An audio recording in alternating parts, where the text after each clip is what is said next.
Welcome to this Tutor to You Sociology topic video on stratification and differentiation, looking at Weberian theories of stratification.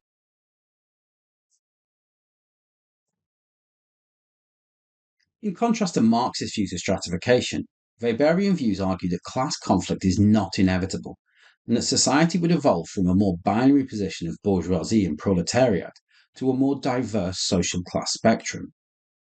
The key thinker behind Weberian views on stratification is unsurprisingly Max Weber, who rejected Marx's idea of two polarized social classes and instead argued that society was stratified based upon three broad characteristics: social class, the status afforded to an individual, and their party, the power that they held. Weber argued that the ownership of the means of production was not necessary in order to be in the higher strata of society, and instead argued that power and status of individuals had influenced their social stratification. Weber's views also influenced the construction of new ways of organizing social class, and this influenced the work of Goldthorpe in the 1970s. In this video, we're going to look at these concepts.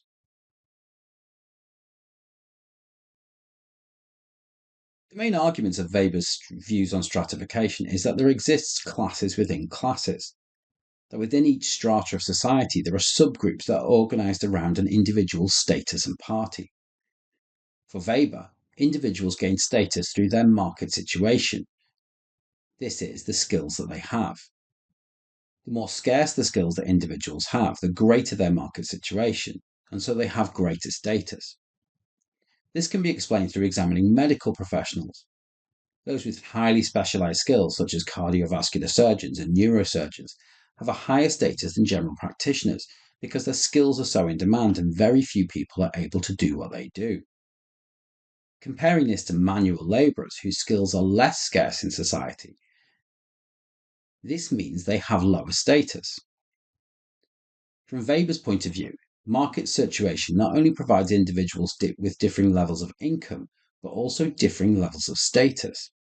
And this is in contrast to Marx's view that society was organized into those that owned the means of production and those that worked for them. It provides a better explanation for how workers are differentiated into different social strata.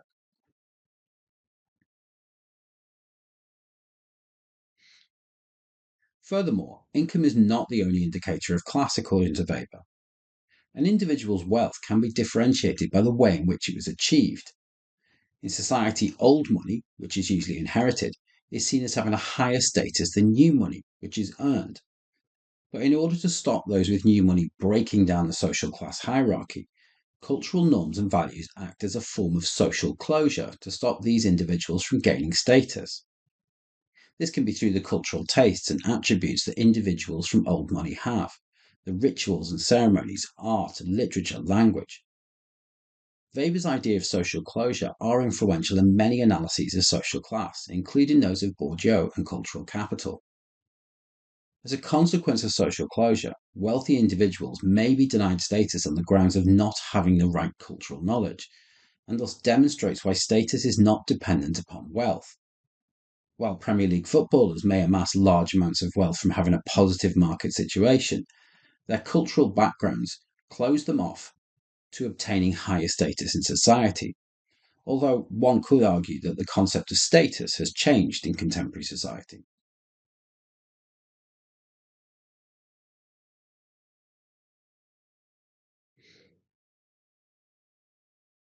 The other aspect of Weber's views of stratification is party, and this refers to the power that individuals have and their position in different power relationships. For example, managers will have greater access to power than those that they employ, but would technically be in the same social strata, particularly if using a Marxist analysis. Another example will be education, where both head teachers and teachers are arguably middle class, yet the power they have differs greatly. Weber argued that these differences make Marx's binary explanation of class redundant, as within each of the social classes there are marked divisions in the power that individuals possess.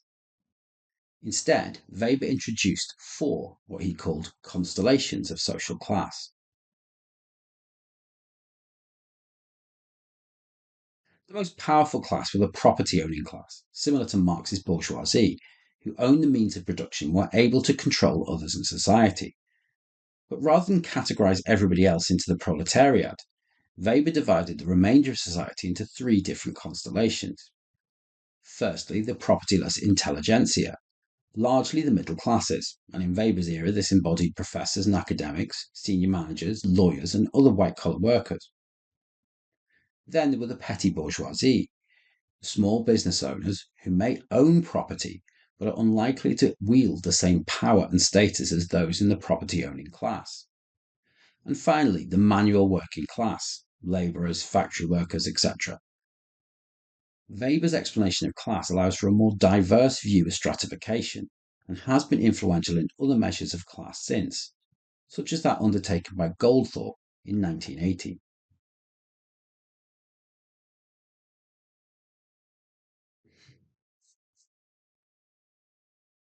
Goldthorpe used a Weberian framework when developing his schema to examine social class in the late 20th century, analysing occupations based upon the power, status, and class that he associated with these.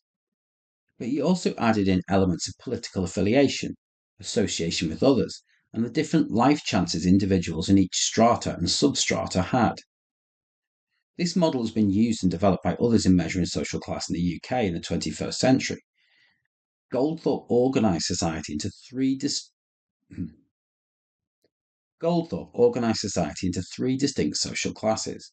The service class, made up of professionals, administrators, and officials, separated into higher and lower functions. The intermediate class, non-manual workers and supervisors of manual labour, segregated into substrata. And the working class, again separated into different strata. In total, Goldthorpe organised social class into 11 different categories, something we will look at in more detail in examining measurements of social class. This demonstrated the change in social class hierarchies from Marx, from two classes in conflict to 11 separate groups, which some may argue provides a deeper understanding as to how false class consciousness is able to work in different ways in contemporary society.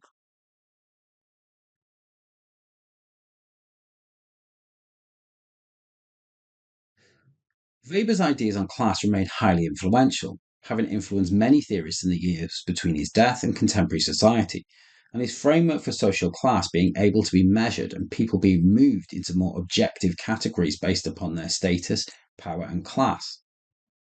It also explains the ability for individuals to become socially mobile through moving from manual to non-manual labour, or through earning promotions and employment, something that Marx's model did not explain. However, despite the explanation of categories, it is still problematic to measure social class by an individual's life chances, as these cannot always be easily operationalized.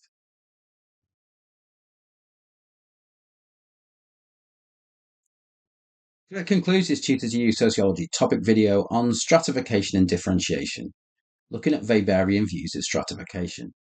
Thanks for watching.